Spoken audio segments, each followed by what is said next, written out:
Okay, I think we'll start, and I guess we are expecting people to join us as we go forward. It's a very, very important area where these folks are. It's important because they are the ones who actually absorb everything from the front line. They take that feedback, they know exactly what's happening there, and then they carry it across to their bosses in coming up with the strategies that actually make an organization or a brand successful. So it's a very, very important position each one of them is. In most cases, out of the 5 panelists that we have, 4 of them are directly reporting CEOs. And there's only one who's got one more person in between. Otherwise, effectively everyone's reporting directly to the CEO. So we had a very interesting time spending time together, trying to understand really what it takes. And I can tell you what I got in the last 45 minutes is a huge learning for myself. So, well, if somebody else is really not able to get it, I will at least go richer with what I heard from each one of them. I think each one of them is a very talented individual. Each one of them is somebody who's got huge experience and has gotten to this position that they've gotten after a lot of hard work. So one of the first things I'm going to do is that I'm going to start off with, it's more like a question answers. I will put questions and I expect them to answer. And in cases where, well, most agree, then we will not go further with any more of those answers. In case some of them disagree, they will press their point and then explain why they disagree on what, and the reasons for it. So one of the first things that I always ask a lot of people, and I think I ask them in the same way, is that, does your boss listen? Does he listen to you? Because as bosses, as CEOs, the trouble with most of us is that we already think we know enough. In reality, we don't. But we think we know enough because simply we've been put into a position, especially by the success of the brand or success of the organization, in a position where everybody believes every word that we say is in some ways a drop of wisdom, but it isn't, or words of wisdom. So the first thing I'm asking each one of you, does your boss listen? I think over the years I've realized to make your boss listen, like he said, you need to have your data point, but you also have to be very objective. Especially in my case where I'm working with an expat. So if you're not very objective and you are trying to make a whole statement in too many words, that's where I feel the bosses lose their attention span, because I feel they have a very limited span. So if you have to make your point, your case, or you want them to listen and make them listen, you have to be very clear and objective. Is my experience over the years, and that's what I think, it's also your rapport with your boss, so you've realized what to tell him so that he will listen. You said something very interesting about the time span. Surabhi, would you like to throw a little bit this thing on the time span that you have to make him listen? Yeah. It's like, when you say, shoot off an email, the subject line will decide whether the reader really reads it. So similarly, when you're dealing with a boss who has, a number of things on his agenda, A, what you're going to tell him has to be relevant. B, it has to be in a language which he quickly can get what he wants and then goes on with whatever else is on his mind and agenda. So, but it's important that he listens. It's extremely important. So if you need to have a healthy debate, what you really need to do is maybe have a slot, have a time which is, which you fix with him, so that you then have a debate wherein, there can be a discussion and he can listen. So you also have to know when to catch, and or have if it's an important topic, then you might as well fix an appointment and do it in a more proper manner. But you still haven't talked about the time span. So what kind of time span he gives you to listen? Generally? Generally, yeah, about 2 to 3 minutes at max. 2 to 3 minutes? Yeah. No, I think 5 minutes. I'm quite lucky, or you can say otherwise too. So I've got a boss who actually listens to me quite a lot. So, and have to comment upon it, whatsoever I say, and wait, and obviously a lot of time even argue. But I think that's quite okay. But ultimately, if you're talking about listening, yes, my boss listens. And, but I have to be extremely impactful to make her agree on what I want to do. Supported with a lot of logistics, lot of logics. And that is what it is. And I think historical success plays quite a lot in decision making, and a lot of time that plays a real scorer. So, as I understand, your boss is a woman? Yeah. And do you think it's normal for women to listen better than men? I'm married. I can say otherwise too. Okay. But then I cannot say for the same about my boss specifically, to be very frank. But yes, I generally feel either with guys or with women, I generally feel there's not much of the difference in terms of either in listening skills or otherwise as a skill set itself. That's what I believe. Samir, what time span does your boss give you to listen? It depends. If you have blocked a time slot with him, if you just go inside his room, then it's 2 minutes. You have to be crisp and. But generally, Depends. 2 minutes, 3 minutes, 5 minutes. Yeah.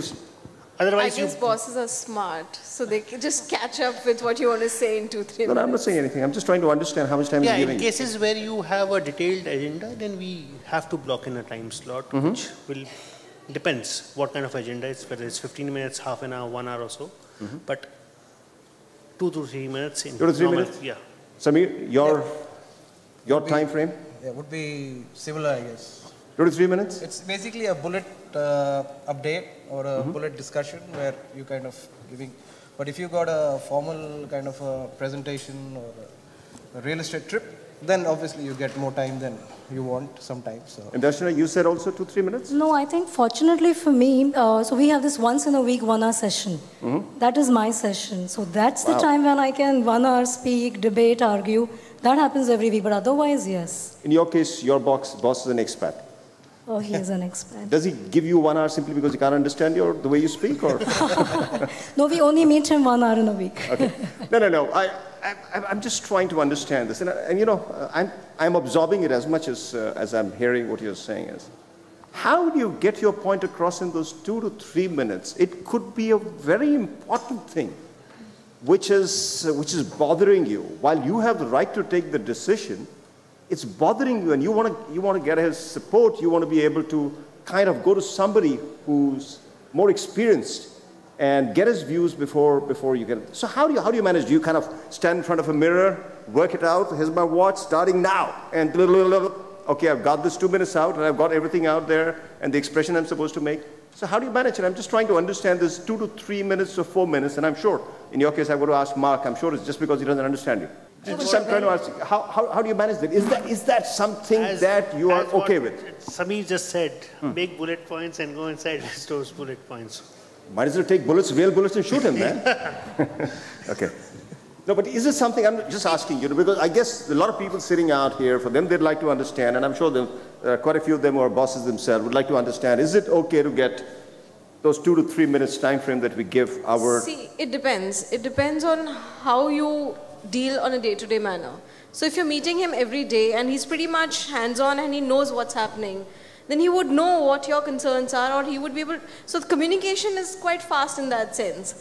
And you can arrive at decisions fast. However, if you're not hands-on and if you don't know what's happening, then you'll need a larger, like a long brief. You know, you'll start with the history and then go on to say, okay, this is what I want to do. Whereas if he's already in the know, then it's quite quick. Yeah, that's something which is very important. The communication frequency. So, like she said, if you're having a daily interaction, and that's something which is giving him a clear where you're going, how you're going, your decisions required. So you don't need to really spend more time. And if there is a formal review, that's a different discussion. But okay, in this... Which leads me to the second question. And that question is that, does your boss allow you to make mistakes? And whoever wants to answer. Does he allow you to make mistakes? Yes. And sometimes, I feel yes. Sometimes it can be costly. I would say it's not about... Yes, I feel generally, I think bosses, they do allow at least first mistake, or maybe even second mistake, but not the similar type of mistakes again and again. And generally as a boss, I won't allow that. But yes, I think, and I think everyone makes mistakes, and especially in our type of companies, the retail companies, everyone makes mistakes, and I think that's part of life. That's part of this business. So, Surbhi, you were just saying something. He does allow you to make mistakes, even costly ones. In fact, we are encouraged to make mistakes. And I can say this with my hand on my heart. I've been in this company for 6 years, a couple of bosses. And yes, we are encouraged to make mistakes because our philosophy is that if you don't try new things, you will never succeed, you'll not move on. So we are definitely encouraged on making mistakes. We are encouraged to try. Mistake or not is what comes out of the market finally. Nobody can be very sure about whether it will be, it'll click or not. But yeah, you have to try. You have to do 10 things. One of them could be going wrong. 2 of them could be going wrong. Sumit, you recently, probably did a mistake. Maybe it's the short term, it's a mistake. You went in for a very high cost acquisition in terms of putting your brand out there. How do you feel about it? Are you questioned these days and saying, why did we do that? We could have done it differently. No. It's a very costly mistake. Next time, don't you dare do it. No, if it's a mistake and it's something which has been looked into, and it doesn't sound this way that why have you done it and everything. It was a joint collective thing which at the same time when you're doing this kind of ventures, it's a lot of collaboration between different departments what you get into. But you're the one who brought it up. You're the one who finally signed on it before you gave it to your boss to sign on it. Yeah, but how can it be a collective decision? It's a collective decision. At the same time, it's one which has been signed by me. But it's a mistake which happens, so it's not that it's so gravity, so heavy that one you have done a blunder. But if it keeps on repeating over a period of time, then it's something which has to be. Samir, are we hearing anything different? I mean, as I understand, all of you are saying your bosses allow you to make mistakes. And even sometimes costly ones, because if they say you don't make a mistake, you've done nothing. See, it's more about when you are creating an atmosphere or a culture for the organization to be open, to be empowered, to be free in their discussions, and the employees to be able to take decisions. Something like this obviously is a factor. There is a buy-in. There some things do go wrong. But are we repeating our mistakes, or are we learning from them, or are we talking about them, or are we just hiding them under the carpet and getting on with our life? So I think how the feedback is and how it's been communicated is what it is all about. And an organization will forgive you for something which obviously there is a learning attached to it. But if you're going to be doing these blunders, then I think there is a... I agree to Sameer's point. Depends that what is the ratio of repeat of these mistakes. If it's a frequent repeat, then it comes into the category of blunders. So in that case, in any case, so it depends. If it's a mistake which has been one-off mistakes which has been done and which has been timely seen also, and there can be measures where we can try to rectify it also. So it depends on what kind of a mistake is it and what is the gravity of that mistake. And if it's a first time, it's a repeat thing, that's what. All right, so this is all about the mistakes. So you're saying mistakes are allowed to be made. You can make mistakes. In one case, I'm hearing from Surbhi, if you don't make mistakes, the people are looking at you actually and saying, why aren't you making mistakes? Is that right, Surbhi? And when I say making mistakes means why aren't you moving things here? Why aren't you getting to do something, something creative? Initiatives are encouraged, yeah. And if it costs non-correct or incorrect decisions, it's fine. I got to look at your P&L very carefully, though. So I'm going to move around a little bit because I think everybody's looking at me, and I think you should be actually facing the audience sitting out here. This leads me to another very interesting question. One is mistakes having been made and kind of accepted. What about credit? Now, you do most of the lion's work in making things happen. And then you find in front of the larger audience, the boss is standing out there and taking credit for it. So what do you feel at that time? Do you feel, oh, what's this? Why am I not getting the credit? After all, I was the one who moved this. I was the one who brought up that whole thing. I brought it up to him, told him how it should be done, took his okay on it, got it executed.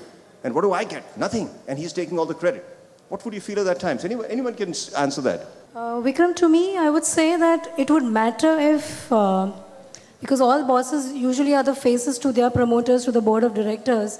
But as long as in my peer, in my people, in my leadership team or wherever, if the credit is given to me and that is important. That there is that you've done the work. But having said that, your CEO is definitely the face to the world. So whether it is, if he's taking the credit, I don't think it matters really. Because as long as you've been appreciated whilst you were doing it, as long as to the people it mattered, so I think that's something, because he's a face.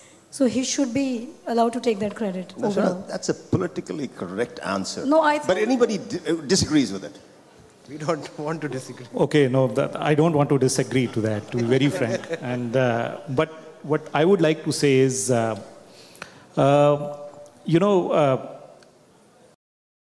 boss is a interface between stakeholders and the people, us. And any appreciation to her is automatically our appreciation, to be very frank. It comes to us. It will not go anywhere else. And let's say on the other way, if I think I would have been in much more, it would have looked to me a little bad in case it would have been that these guys are not responsible, I am. So that's not the case.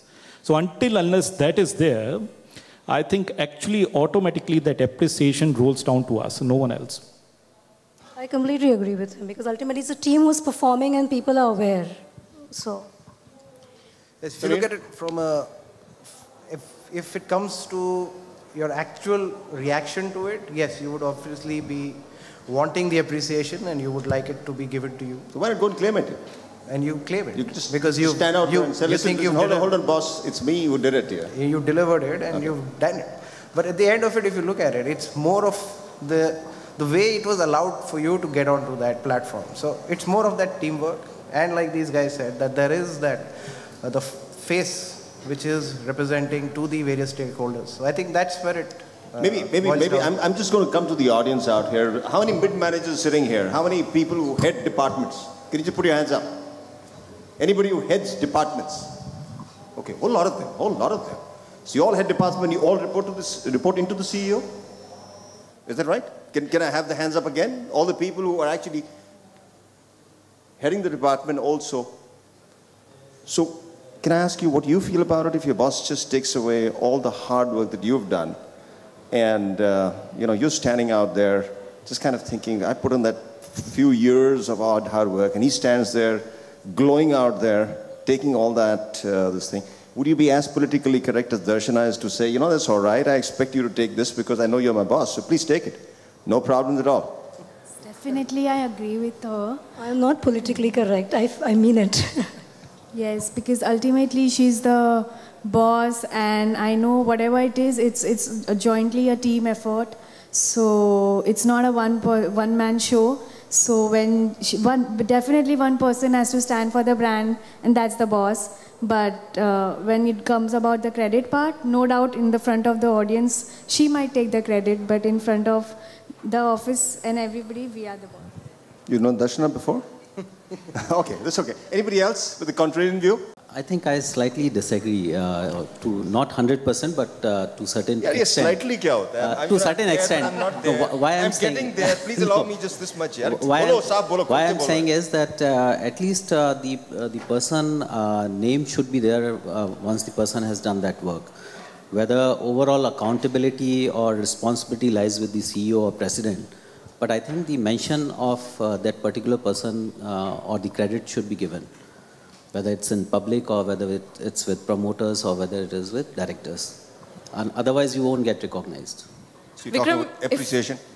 Vikram, if I have to add to it, it's like this. If the guy is secure, he will give you the credit for what you've done. How does he secure? So I'm saying if your boss is secure, he will not shy away from giving the credit where it stands, where it holds good.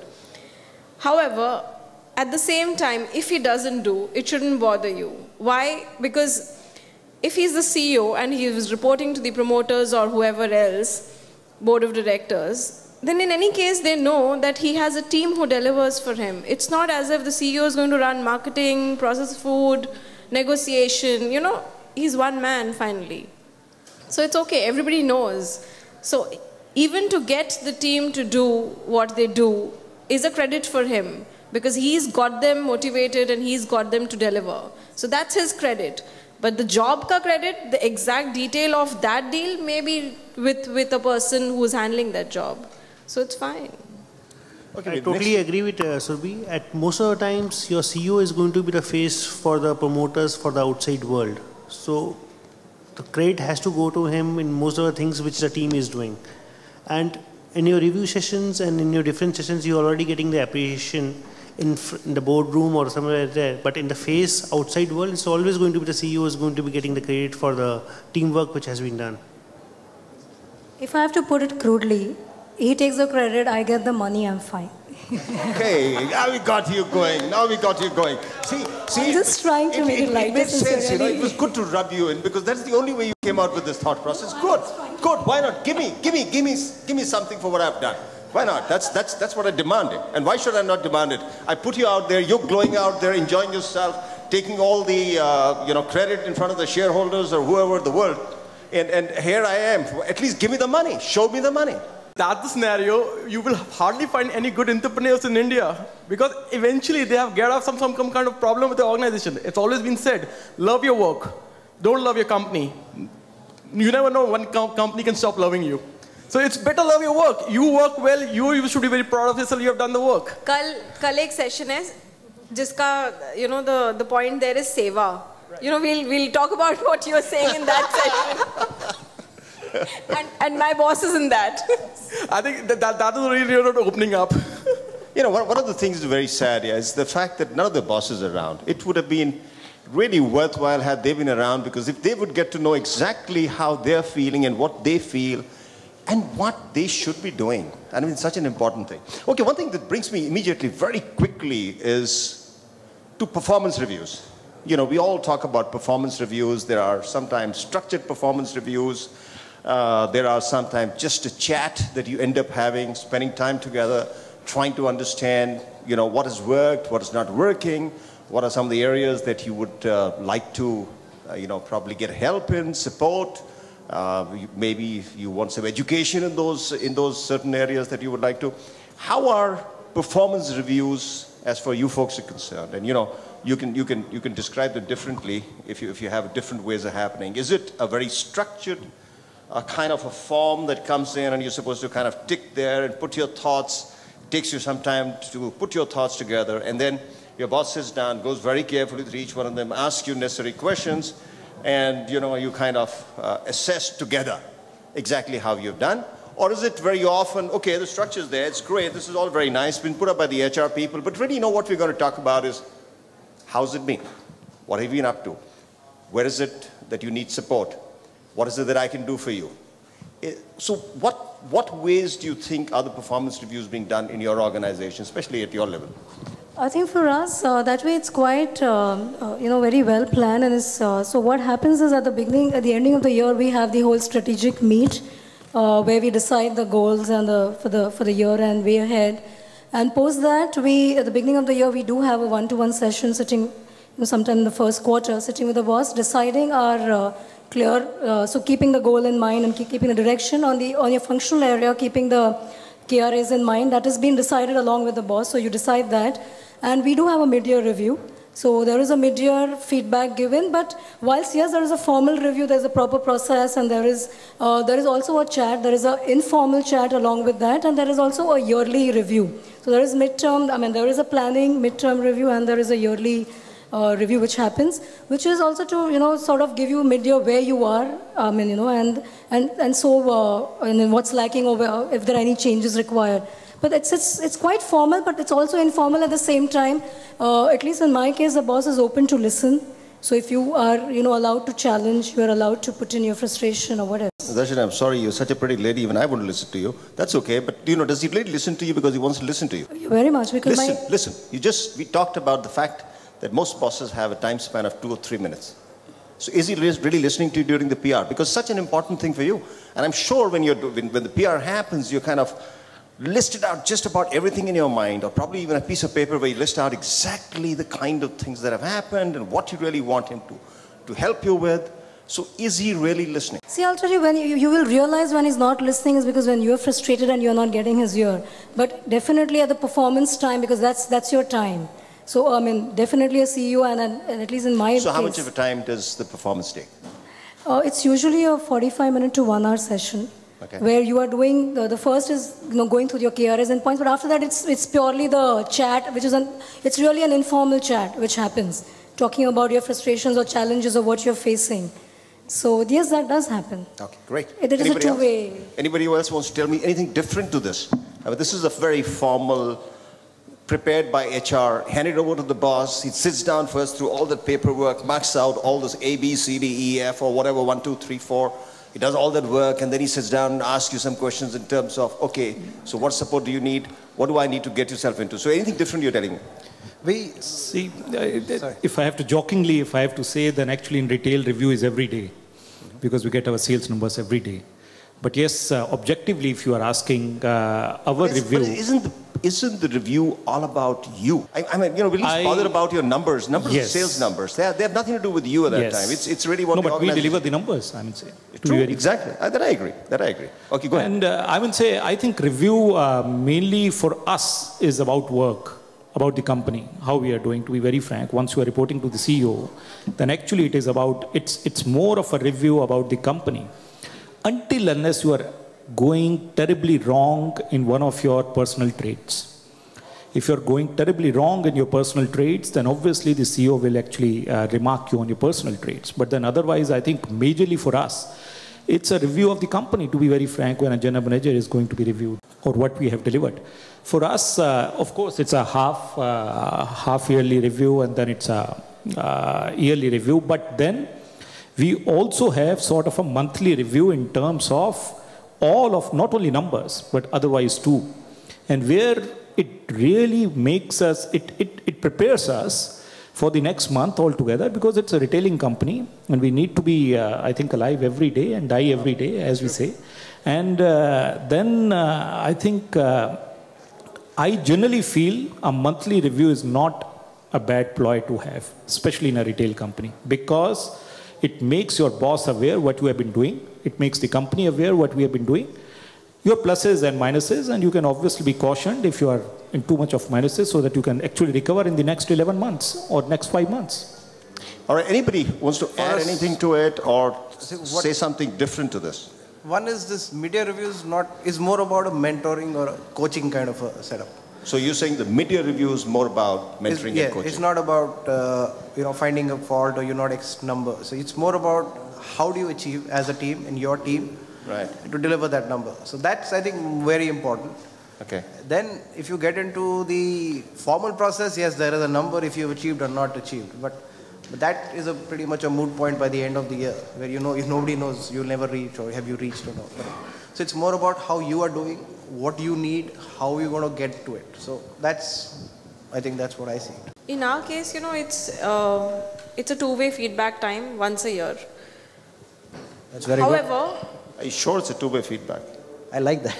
So I'm specifying. So I'm saying... I need to specify, because I get worried when somebody says two-way. Yeah, so, no, it is, really. So throughout the year, you're anyway interacting, and you pretty much know how the other... It's not as if, we're in different countries, and, the communication is only limited to work. So you pretty much know how you both are doing vis-a-vis each other and vis-a-vis work, and how your performance is. So for us, like, BBM chat is what we usually use to do all kinds of communication. However, at the end of the year, it's your time where your strengths and your weaknesses will get discussed, how to improve them will get discussed, and at the same time, the guy will ask, my boss asked me, Acha, batao ki, what are the things that you would want me to change? So that's the opportunity, or that's the feedback session, which I said two-way feedback. So you do give feedback at some times that, okay, boss, this is not how I think this should be done, or this is not what motivates me. Because it's like a relationship, and very akin to how you build your other relationships. You really have to help the other guy develop you, and vice versa. So it's a long-term thing. Because you just said something very interesting, that your boss asks you, what is it that he needs to do to change things? Is that what I hear? Yes. Yeah, that's a... In our case also, we have a development program which is discussed at the end of the year, which is not only numbers, what your KRA was, but your development program in terms of soft skills, in terms of how you have to progress further. And it's a two-way communication, that where you also give your feelers and your inputs in terms of how do you like your boss to behave and have a development program for you and all. So that's something which also happens with us on a yearly basis, where apart from the monthly and quarterly reviews of numbers and KRAs, we touch points of trust development and the soft skills. Tell me, ladies, there's a lot of ladies sitting out there. Do you have bosses? Do you have bosses? Right? And do you have reviews? Like the one they're talking about, a performance review? Yeah, you do? Okay, does your boss ask you, in the same way that we just heard Surbi say, what is it that I can do for you? And tell me truthfully. Go ahead, exactly, because we want to, it's more like taking a poll out here. How many bosses are like Surbi's boss? Oh, not really. He never asks us normally. What's not working? See, there are two questions to it. What can I do for you, and what do you think I should change in myself? I get asked both these questions. Wow. He's even trying to change something for himself, huh? So that he can be a better boss. Where do you work? Right. So the lady is she had the same boss. All of you work same company, no, but I can see. I hear the lady say here, boss doesn't ask her that. Okay, so you got an unusual boss. That much I can tell you for sure. Anybody else who wants to kind of put in a point out here? Anybody with this performance review, the so-called, very set kind of a performance review that we all go through, is there anything that gets done in the manner that we just heard Surbi say? Especially your boss telling you, is there anything that I can do for you? Right? Is there anything that I can do you? Anything that I need to change about myself? No, I don't think so. Not always, because I work with Indian company and multinational. Not always. क्या होता है वो थोड़ा सा No. It is not. बोलो It is यार not. नहीं है. It is not. चलो, that's good. Good to hear that. Good to hear that. Thank you. Just wanted to get that. Okay, great. I mean, it is. Surbi, I can tell you, it is an unusual thing to hear, and that's a great thing to hear. That's a great thing to hear, especially when your boss is not around you. Yeah, you mean it. That's for sure. You mean it at that time.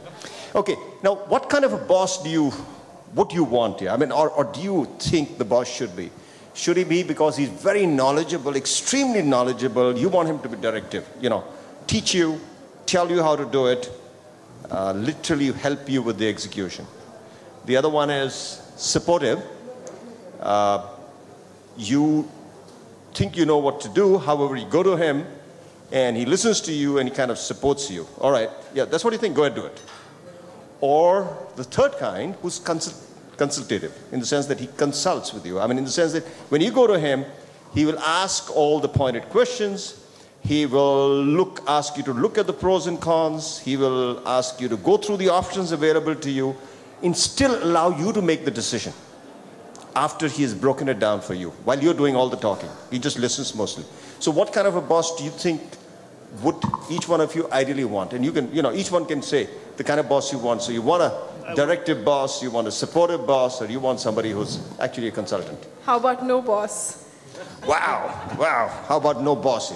That's wonderful. That's the next question of mine that is going to anyway come. How about all three? Because, like you can't find an ideal partner, I don't think you can find an ideal boss somewhere. But to me, if you say a lot of all of three would be great, because consulting when required, supportive when required, and directive when required. It's sort of saying that he has to be that inspirational leader. He's motivated, passionate, walks the talk. You're asking for Superman now. Superman's only in comics. You're asking for Superman. Isn't that somebody who's asking for a Superman here? How many people would really think that you would get the kind of boss that she's talking about? You think you can get a boss who's directive, who can tell you at that time, in a particular way, when you're not sure about what to do. And at the same time, he's supportive when you think you know something and allows you to do it. Another one who kind of makes you go through the pros and cons so that you don't make a mistake. Make you go through the whole decision-making process. It's really a decision-making process. He's kind of, making it, working with you to go through that. But anybody who thinks you can get a boss like this? Anybody's got a boss like this out here? Nobody's got a boss like that? Anybody out there, sitting out there on the dais, who can say they've got a boss like that? All three things combined? I don't know. We've got to still think. You've got to talk to my guys then. Okay. You see, I think that it's not easy to be a human like that. I would say one can be knowledgeable. The other thing is should be that much knowledgeable that even supports you in your wrong decisions. Now, if one is knowledgeable, then obviously someone is going to criticize you for your wrong decisions because he or she is more knowledgeable than you. On the other hand I would say it's not easy. It's on us also, I would say, when we talk to our subordinates.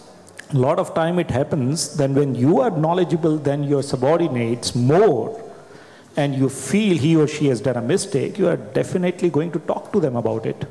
Because you feel that maybe your buy-in was important in that decision. So that's what I feel. I feel it's not easy to get a knowledgeable boss and supporting you in all of your mistakes. And I think it has to be pinch of both in the correct proportions to actually get the desired one. You know, what I really look for is energy. You know, if the guy has a lot of energy, it vibes on, you know, it rubs on to you. Why do you think it's going to be a guy? It can be a woman. He's got a woman as a boss. Come on. Why do you think bosses all look like bald, you know, those tough looking? And you both are women, right? No, so guy is a generic term. Okay, that's all right. Okay, if the boss. So, you know, what I really look for is energy and that kind of helps you sometimes when you are down and out. But otherwise, I would rather have somebody who would, you know, give me broad direction and then leave it to me to, you know, do the job and do it well, do it to my satisfaction, and let me take my decisions. So I think you need a mix of a consultative boss as your first priority.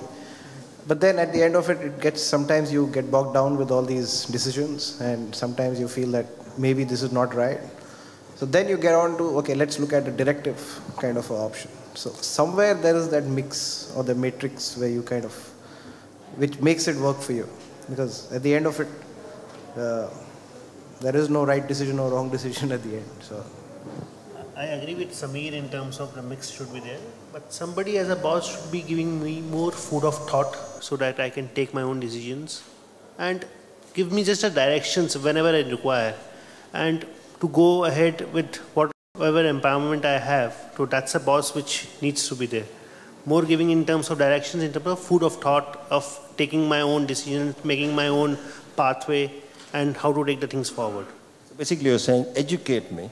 Yeah. I'll take the decision. Yeah. Just give me a food of thought. So you educate me. Give me what you know. Give me what you know.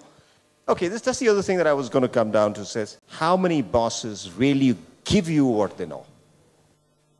Give you what they know. Because remember, one of the thoughts that always could be in the back of his mind is that you could be the next person taking your seat. So I'm not saying that, you know, that's exactly how it works in most organizations, but generally, if you rise the ladder and now you've started getting enough knowledge in terms of operations and understanding of your department, what is it? You're hungry for more. And like you rightly said, give me that education. So how many bosses do you think really, or your bosses, you think, do they educate you? Do they give you what they know? Because after all, they are there for what they know.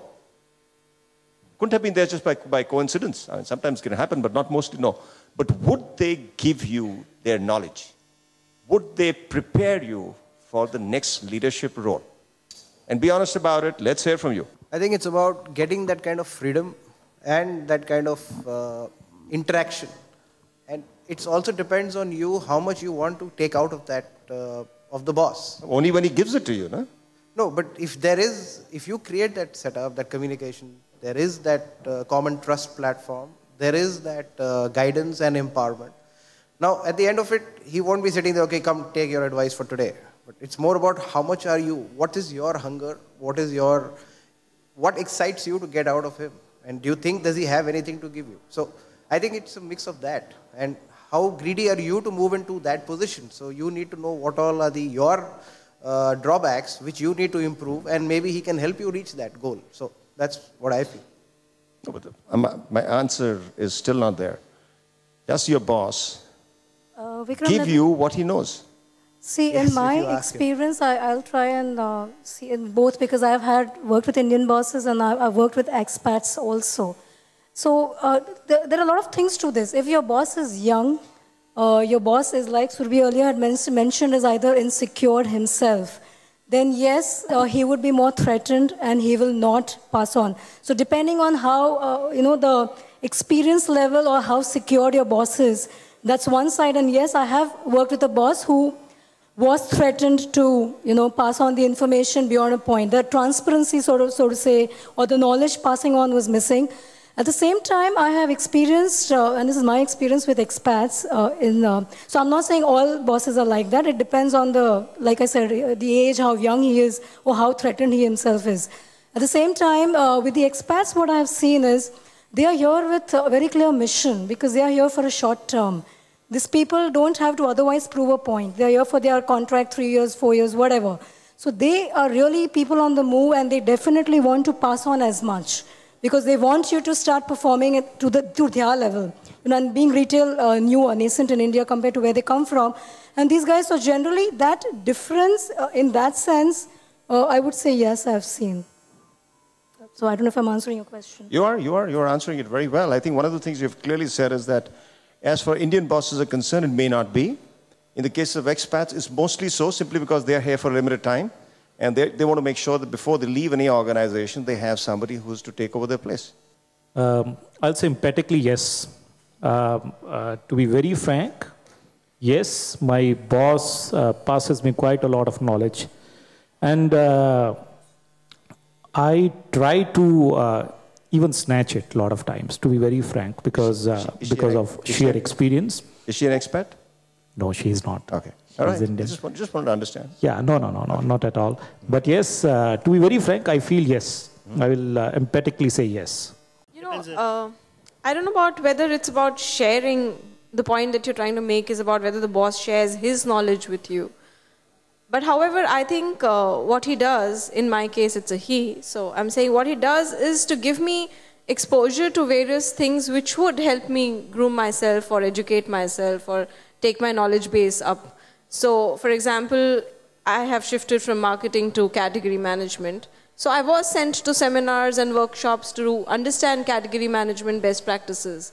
I was given international exposure. So I'm saying he is grooming me in that sense.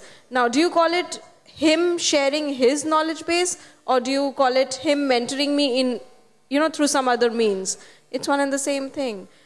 In your interactions, you pick what you want to pick. You learn on the job. But to really expect that the guy will sit down and, CEO has a lot of work. So it's not part of my expectation that CEOs will really educate or impart their knowledge to you. You're supposed to collect your knowledge. That's true, but at the same time, just like he has only those 2-3 minutes. It's more likely self-educating yourself at the same time. No, I have a point of view with Surbi where I see is, where the boss is allowing you or giving you the coaching. It's a good coaching style because he wants you to, gather that or become, for his team has become his strength because you're new to that field. But yes, I have seen bosses who do share their experience. You say the knowledge, or in my experience, this is how we've done, this is how it should be. So that's a difference between coaching and sharing your own experience, your own knowledge. I would say these two are different things. I agree. I think Surbi was making a point that the boss was actually helping her ease into her role by providing the necessary inputs that she required. But I think the question that I was asking is he helping you grow into his role? It's a very specific question. Is your boss helping you grow into his role? Is he preparing you for the next leadership role? In my case, yes. Because I have got a level in between, so... Oh, that's right. So you know where you can get there. Yeah. But in the other cases, you're going to usurp the boss's chair. So is he ready to allow that to happen? Because remember, traditionally in India, you can see exactly our political system. Even at 80 and 85, we are still continue to rule, continue to stay on the chair, irrespective of what it is. So that's just a point that I was trying to make. Okay, the other thing that while we talked about this. Sorry. So let me give you an example. It does happen, and it has happened with me.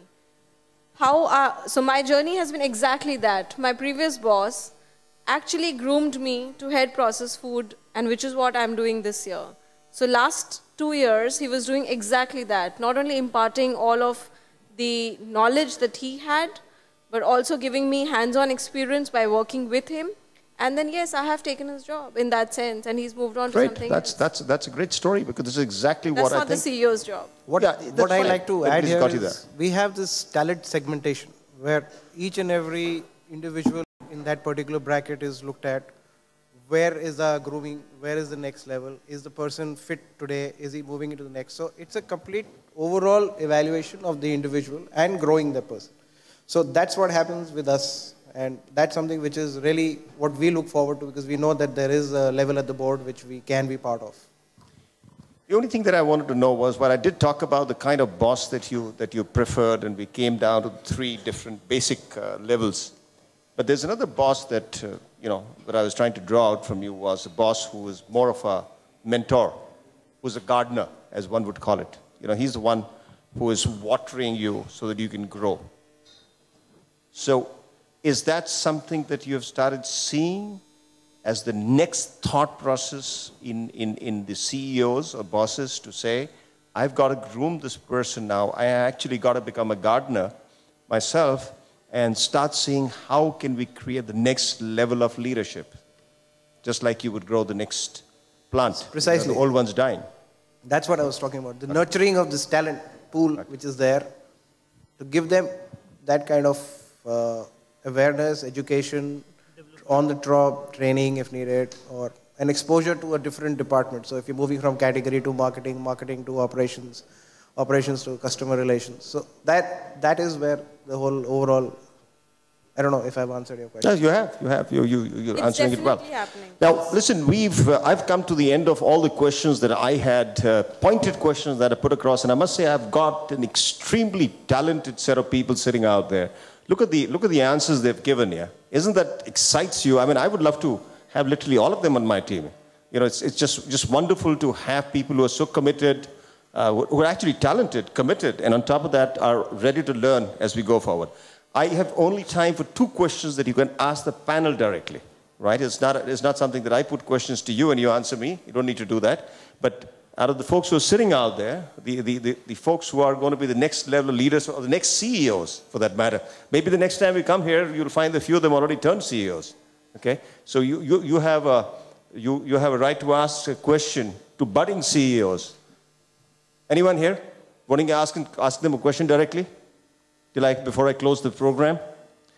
Well, it doesn't look like it. Seems a lot has been absorbed by each one of you, each one of the delegates out here. But what I must say is that I'm actually being privileged to have such good quality people sitting in front of me. Some wonderful answers, some great thoughts, and more importantly, I think they were so frank. They're so open. I only wish their bosses were sitting here, but as I understand, this program is being taped. It's being taped? Yeah. Okay. I will absolutely make sure that each one of your bosses gets a tape or a CD, in whichever format that we can help get it. And I will also make sure that I call each one of them, tell them, have you seen it? Right? And I'm going to do that. I'm really going to do that, because I think it's something that each one of them should really see and understand exactly how and what you feel about